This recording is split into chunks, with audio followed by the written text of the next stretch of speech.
Hi, CyberBob here on Cyberstuff on WOAI.com, and today, got a guest with us today, Patrick Owen from Undergrad TV, undergradrecords.tv. Is that right? Yes, sir. I'm not even going to set this up or anything. What are you doing? Okay, well, pretty much the idea is it's twofold. It's me taking my last financial aid check in college and starting a record label. So you've got the record label over here. Hold on a second. Your last financial aid, does that mean you're quitting school? No, I'm not quitting school. It's just your last semester? I'm taking. So there's a little bit left over. Yeah, well, it's not my So the government be hearing this? Is it okay? No, it's totally right. fine. Well, you think about it. It's either, I could take it and invest it, or I can take it and drink it away every weekend.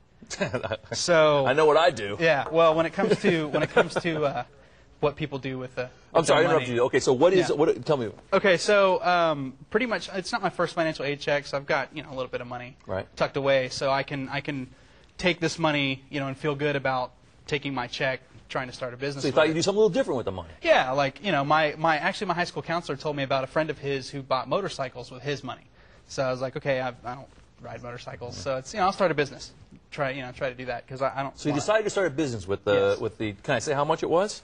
Yeah, go ahead. Because I've watched a couple of the episodes, Yeah. and we'll talk about this in just a second. But you took $9,000 Right. and started a record label / reality show? Well, yes, actually, yeah. That's the other part of it is I figured that it'd be an interesting story.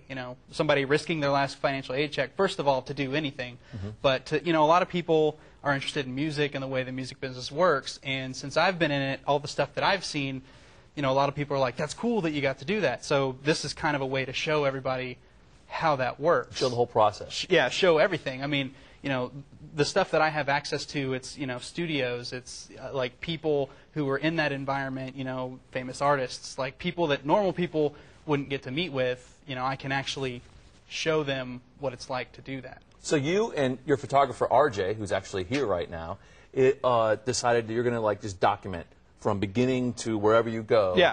It's not even to say that it'll be successful. Like it can go either way, and that's part of the risk, but I think that's part of the interest too, is that you don't know what's going to happen. And I mean, I kind of know what's happening because I'm editing it, but other than that, I still don't know what's going to happen. So the reality show is called Undergradrecords.tv. Yes. And the label is Undergrad Records. Right.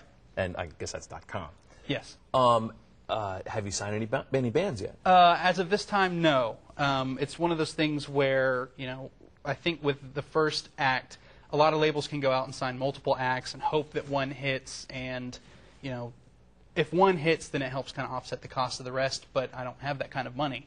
So I'm trying to be really selective about the type of music that I put out, the quality of music that gets put out. So I'm trying to take my time with actually picking the artist. So. And also, I guess you build up all the exposure with the reality show, which gives your record label a little bit extra hump to it, right? Exactly. So, where are you at so far with the reality show? And is that right to call it a reality show? Is that how you label it? How would you label it? It's pretty much reality. Is it a documentary?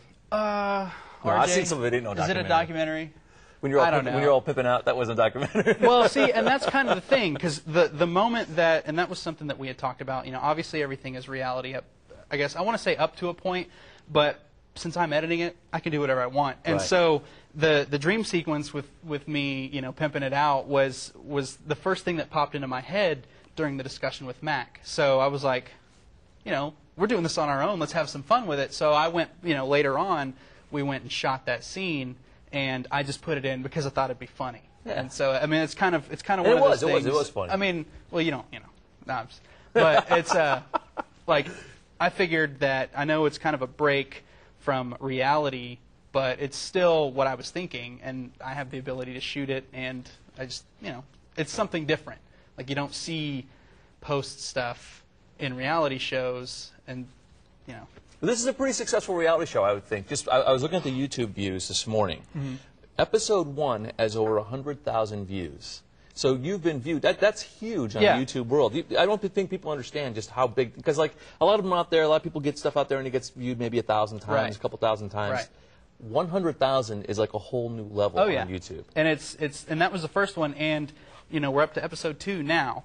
So when episode 2 came out, episode 1, received 30,000 hits. Going back and watching Going back and yeah. watch the first Right. one. So it's, I kind of, because I'm out there pushing it myself, trying to contact people, so I try to, send them the latest video, just let them know what's going on, and if they're interested, then they'll go back and watch it. So, the first episode had, a little over 70,000 when the second episode came out. And so when the second episode came out, people went back and watched the first one, and then I had a little 1.5 episode to kind of fill people in. Yeah, fill people in on what was going on. It was a shorter version of the intro, just to let people, like new people know, say, I don't want to watch a 9-minute video right off the bat, but here's a 1-minute video that I'll, invest the time and watch. And I think it was episode 1.5 where you're at your editing station, your video editing station. Yeah. You had what looked at least to be 25 or 30 tapes stacked up of. And do you actually have that much footage in the We've got already? more now, and we're working on more now. I've got. I don't know if any of this will be usable though. Well, it's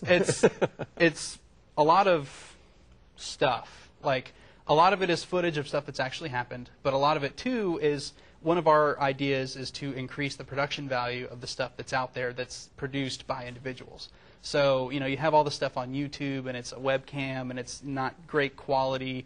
I'm trying to use good quality cameras and try to think of things that other people don't have. So, it's time-lapse shots, like of sunsets driving down the highway. Right. It's, just stuff like that to increase the production value. So, I could have a tape of just a sunset, and it's an hour's worth of footage, but it's really only going to be 5-6 seconds in the episode because it'll be compressed. I think this would be a great time where we maybe should take just a little look at what you've done so far. Okay. And maybe just a little preview. So here's a look at undergradrecords.tv. My name is Patrick Owen. My idea is actually to take my last financial aid check and start an indie record label. When you're starting your own business, the smartest thing to do is to contact your friends and try to get as much help as you can. These friends may include a friend to help with camera work, an old boss who happens to be a Grammy-nominated record producer, or anyone else you might know that could possibly help. This is a look inside the start of an independent record label. This is Undergrad Records. Wow, so who are some of the major players in this so far? There's who's the guy he's like a big-time San Antonio producer, right? Yeah, his name's Mac Damon. I started working for him at Rhapsody Street Studios about 5, almost 6 years ago. So I started out as an intern there, and just started working with him, and eventually started running the business there. So I, running the business there. Yeah. So I was like the studio manager at Rhapsody at the time. So then after he closed the studio down and moved into a private facility, I moved over there with him for a bit, and then focused back on school. But because of our history together, we had actually talked about a reality show at one time of Rhapsody Street, because it was a bigger place, and just characters came through all the time. I mean, I can't imagine what in the record industry is. You'd have rappers there with country guys, gospel people. Like it was just a fireball waiting to happen. And so, but the logistics at the time wouldn't really work. So that's actually how, a smaller place, me having the time to actually focus on doing it, and then RJ being available too, was let's make it happen now. In episode 2, we actually get to go over and talk to Mac a little bit, and there's somebody singing who's fantastic. Yeah, that would be Nate. It's Nate Davenport. Tell us about that guy. Okay, well, Nate actually came to us while we were at Rhapsody, and so he came right towards our move. So after we closed down and spent the time building the new studio, he came back in, recorded his album. He's a really nice guy. I really like his music. So we went to New York and actually mastered his record. And you see some of that footage in the 1.5 episode, and that'll come out in a later episode. And so how did you get RJ mixed up into this whole thing? RJ actually came to the studio too, came to Rhapsody about 5 years ago. And he was a drummer in a band. So, they've since moved on and done their own thing. But I knew that he was doing video work. He actually does video work for a guy that I've helped do video stuff in the past. So, talking to him, I was like, hey, I know you like doing indie film stuff. And it's not really a film, but, it's an indie project. So he seemed interested and was down for it. So it's kind of moving on, people who might be interested and trying to get them involved. Yeah. Right now, where the episode stands, the end of episode 2, and real time, how far are we in between there? Like how much time has passed since the end of episode 2? Since the end of episode 2, it's probably about 3.5, 4 months. 3.5, 4 months. So how many episodes do you think you're going to have until you catch up to, till you get 3 or 4 months from now?